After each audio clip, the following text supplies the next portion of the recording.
옛 전남도청 별관에 이어 본관도 무단 철거 논란이 일고 있습니다. 5월 단체는 협의가 없었다고 주장하고 있고 추진단 측은 협의가 있었다며 맞서고 있습니다. 기아자동차 노사가 올해 임금 협상을 잠정 타결했습니다. 전남대병원 노사도 임금과 단체 협상을 마무리 짓고 진료를 정상화했습니다. 역사 왜곡 논란이 일고 있는 한국사 교과서의 검정 취소를 촉구하는 목소리가 높아지고 있습니다. 시의회와 교육청, 5.18 단체들이 검정 합격을 취소하라고 촉구했습니다. 추석을 앞두고 사회적 기업의 생산품을 한데 모아놓은 온라인 쇼핑몰이 개설됐습니다. 착한 소비를 통해 착한 기업의 힘을 보탤 수 있습니다. 여러분 안녕하십니까? 광주 MBC 뉴스데스크입니다. 옛 전남도청 건물이 또 무단 철거 논란에 휩싸였습니다. 지난달엔 별관이 말썽이었는데 이번엔 본관입니다. 5.18 흔적이 있던 내부 공간을 사전 협의 없이 해체했다며 5월 단체가 반발하고 있습니다. 반면 추진단 측은 공사하기 전 이미 5월 단체와 협의한 사안인데 이제 와서 문제를 삼는다며 맞서고 있습니다. 첫 소식 송정근 기자입니다. 아시아 문화전당 공사가 한창인 옛 전남도청 본관을 5.18 구속 부상자회가 둘러보고 있습니다. 아시아 문화중심도시 추진단 측이 사전 협의 없이 역사 현장을 무단 철거했다는 제보를 확인하기 위해서입니다.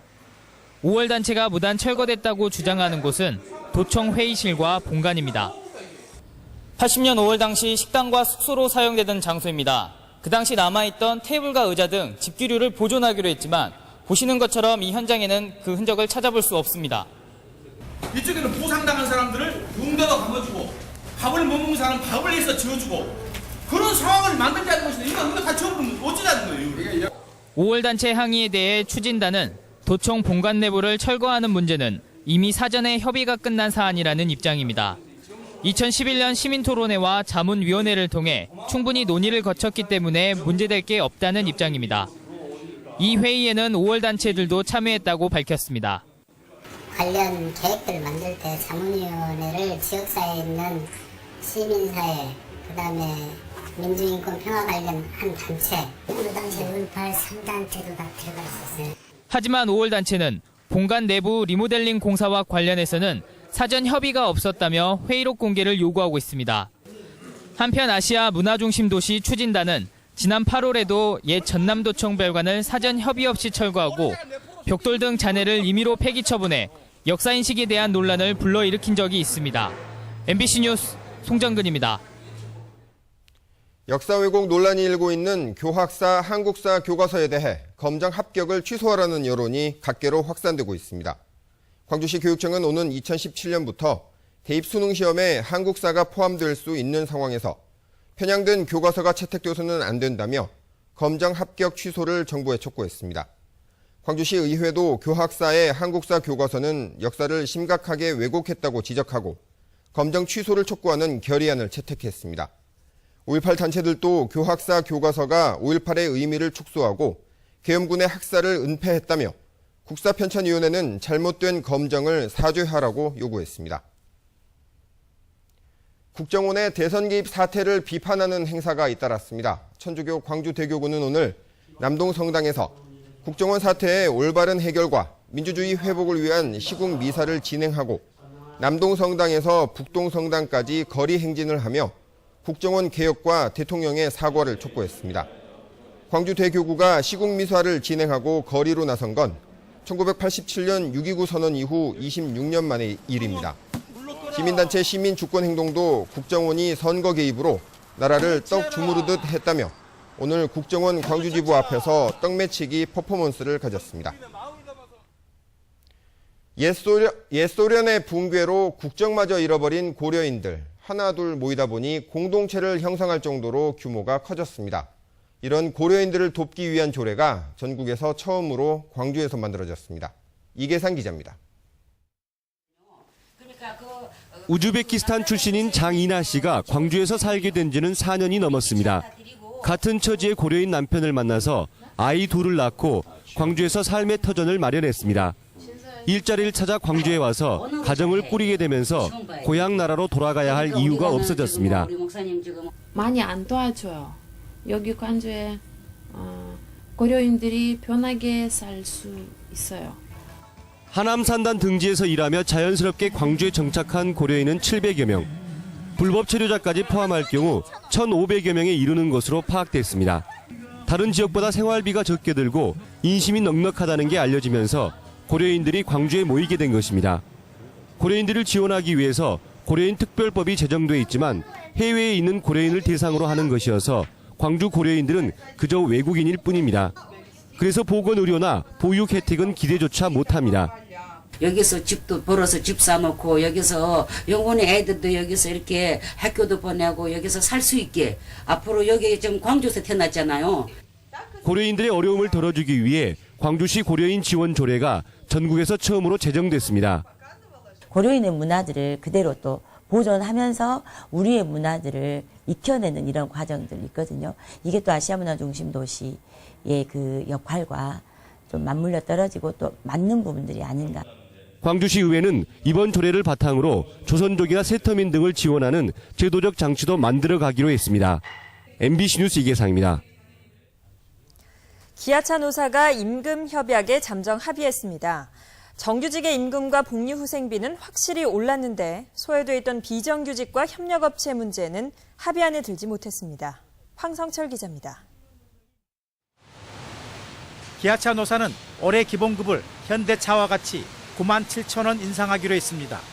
성과 경력금 500%와 870만 원 지급, 주간 연속 2교대, 여가 선용 복지 포인트 50만 포인트 지급도 포함됐습니다. 기아차 노사는 또 사회공헌기금 20억 원 출연에도 합의했습니다. 당초 노조가 주장했던 사내 하청 정규직화와 조건 없는 정년 연장 등은 합의를 이끌어내지 못했습니다.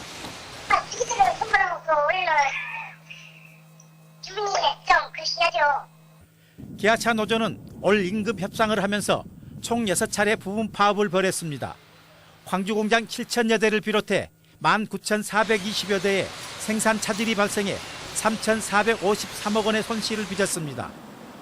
기아차 노사는 합의안을 만들어냈지만 그동안 부분 파업으로 협력업체들의 고민은 깊어졌습니다. 62만 대 증산 프로젝트에 맞춰 수십억 원을 들여 만든 생산 라인을 제대로 가동하지 못했습니다. 협력업체 직원들은 잔업과 야간 근무를 못해 실제 소득이 30%에서 50%가량 줄었습니다. 시간이면 자료수당을 못 받고 하루 8시간만 근무하니까 많이 힘들죠. 기아차 노조는 13일 찬반 투표를 실시합니다. 과반수 이상의 찬성을 얻으면 잠정 합의안대로 통과됩니다. MBC 뉴스 황성철입니다. 광주 상공회의소는 오늘 기아차 노사의 임금 협상안 잠정 합의를 지역민과 더불어 환영한다고 밝혔습니다. 광주상인은 이번 기아차의 잠정 합의가 찬반 투표를 거쳐 최종 타결될 경우 1,485억 원의 매출 손실을 빚은 기아차 광주 공장과 협력업체의 숨통이 트여 자동차 100만 대 생산도시 조성이 탄력을 받을 것이라고 말했습니다. 전남대병원 의료노조가 오늘 오전 임금 단체 협약에 합의했습니다. 전국보건의료노조 전남대병원 지부는 오늘 오전 8시 사측이 지방노동위에 제출했던 중재안을 수용해 임금 2.8% 인상과 비정규직 6명 정규직화 등에 합의했다고 밝혔습니다. 이에 앞서 조선대병원과 기독병원도 임금 단체 협약을 타결했습니다. 이윤이 아닌 일자리 창출과 나눔을 위한 기업을 사회적 기업이라고 하는데 여기에서 생산된 제품을 모아놓은 온라인 쇼핑몰이 개설돼 눈길을 끌고 있습니다. 조현성 기자입니다. 할머니들이 옹기종기 모여 앉아 주겸 포장 작업에 한창입니다. 담는 손길은 투박하지만 황토 가마에 소나무 장작을 태워 얻어낸 귀한 소금입니다. 고추장 간장도 할머니 8분이 직접 키운 농산물로만 전통 방법 그대로 담습니다. 안정적인 일자리는 도시의 젊은 사람들뿐만 아니라 농촌 노인들에게도 절실합니다. 일도 하고 여기서 또 벌었으니까 여름으로 또 좋아. 우리 용돈도 쓸 수가 있고. 10년 전 귀농을 한 뒤 줄곧 동네 어르신들과 함께 전통식품 제조업체를 꾸려오고 있는 박은숙 씨 부부. 모든 원재료를 유기농 또는 무농약 재배로 키운 농산물로만 쓰고 있지만 알아주는 이가 많지 않아 종종 서운한 마음이 앞섭니다. 그래도 저는 하는 거거든요. 왜냐? 이게 바라달라는 것은 아니기 때문에 그냥 제가 마음이 즐거워야 되고 편해야 되기 때문에 하는 거예요. 최근 개설된 온라인 쇼핑몰 녹색나눔 장터입니다. 전남에서 운영 중인 90여 개 사회적 기업이 생산하는 신선 농산물과 가공식품, 의류와 공예품 등 500여 종의 상품이 선보이고 있습니다. 노인과 장애인, 이주 여성 등 취약계층을 돕기에 착한 기업으로도 불리는 사회적 기업. 녹색나눔 장터는 도시민들에게도 착한 소비를 할 수 있는 기회를 제공하고 있습니다. MBC 뉴스 조현성입니다. 호남 고속철 사업에 참여한 대형 건설사들이 입찰 담합을 했다는 의혹이 제기됐습니다. 민주당 이미경 의원은 지난 2009년 호남 고속철 사업의 입찰 당시 두산건설과 SK건설 등 건설사 8곳이 공사 나눠먹기 담합을 통해 1조 5천억 원의 공사를 수주했다며 담합 관련 문건을 공개했습니다. 또 8개 공고의 평균 낙찰률이 78.5%로 전국 공공공사의 평균 낙찰률보다 7% 정도 높아 결과적으로 1,300억 원의 혈세가 낭비된 것으로 추산된다고 밝혔습니다. 광주시와 전라남도 광역의회가 내년도 의정비를 모두 동결시키기로 했습니다. 광주시 의회는 오늘 오전 전 의원 간담회를 갖고 지속적인 경기 불황 등을 이유로 내년 의정비를 올해 수준인 5,084만 원으로 유지하기로 했다고 밝혔습니다. 이에 앞서 전라남도 의회도 어제 의원총회를 열어 내년 의정비를 5,080만 원으로 동결시키기로 결의했습니다. 1년 10개월 앞으로 다가온 광주 유니버시아드 대회의 국비 예산 확보에 차질이 예상됩니다. 기획재정부는 국제행사 개최에 들어가는 비용을 대폭 절약하기로 하고 행사비 예산은 요구액의 3분의 1 수준으로 절감하기로 했습니다. 실제로 광주시는 내년 유대회 운영 지원비로 400억 원을 요구했지만 기획재정부는 지금까지 152억 원만 반영했습니다. 기재부는 앞으로 국고가 10억 원 이상 투입되는 국제행사는 정부나 광역단체만 주관하도록 제한하고 총 사업비 증액도 제한하기로 했습니다. 공문서 위조 혐의로 구속 기소된 수영대회 유치위원회 김윤석 사무총장과 공무원 한모 씨가 법원에 보석을 신청했습니다. 김 총장 등은 필요한 조사가 상당 부분 이뤄졌고 사무총장 구속으로 유대회 준비에 공백이 있다는 이유를 들어 석방을 요청한 것으로 알려졌습니다. 광주지방법원은 오는 17일 신문을 열어 보석 허가 여부를 결정할 방침입니다. 올 가을 단풍은 평년보다 2, 3일 늦을 것으로 전망됐습니다. 광주지방기상청은 첫 단풍이 드는 시기가 무등산은 10월 22일, 월출산은 24일, 두륜산은 31일로 예상되고 단풍 절정 시기는 월출산 11월 4일쯤 등이 될 것이라고 전망했습니다.